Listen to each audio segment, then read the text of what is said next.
ಇವತ್ತು ಈ ದಿನನ ಬಹಳ ಸಂಭ್ರಮದ ನಾವು ಆಚರಣೆ ಮಾಡ್ಕೊಂತ ಇದ್ದೀವಿ.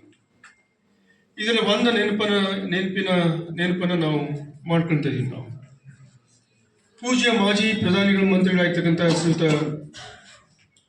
ಡಿ ಚೌಧರಿ ಚರಣ್ ಸಿಂಗ್ ರವರ ಹುಟ್ಟುಹಬ್ಬವನ್ನ ಡಿಸೆಂಬರ್ 23 ರೈತ ದಿನಾಚರಣೆ ಅನ್ನುವಂಥದ್ದನ್ನ ಅವ್ರ ನೆನಪಿಗಾಗಿ ರೈತ ದಿನಾಚರಣೆಯನ್ನು ನಾವು ಆಚರಣೆಯನ್ನು ಮಾಡ್ಕೊಂತೀವಿ.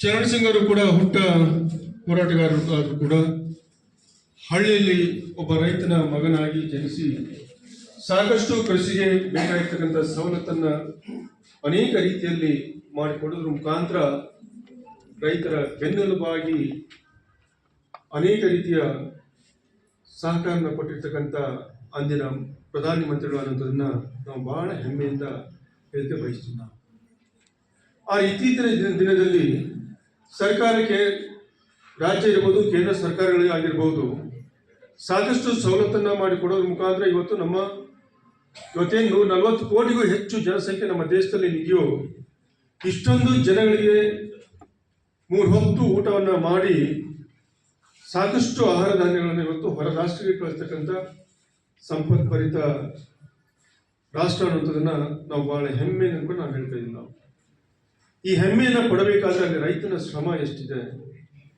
ರೈತ ಯಾವ ರೀತಿಯಲ್ಲಿ ಕಷ್ಟಪಟ್ಟು ದುಡಿಮೆಯನ್ನು ಮಾಡ್ತಾ ಇದ್ದಾರೆ ಅನ್ನೋದನ್ನು ಸ್ವಲ್ಪ ಅವಲೋಕನವನ್ನು ಮಾಡಿದಾಗ ಆ ರೈತನಿಗೆ ಎಷ್ಟು ನಮನವನ್ನು ಹೇಳಿದ್ರು ಸಾಲದು.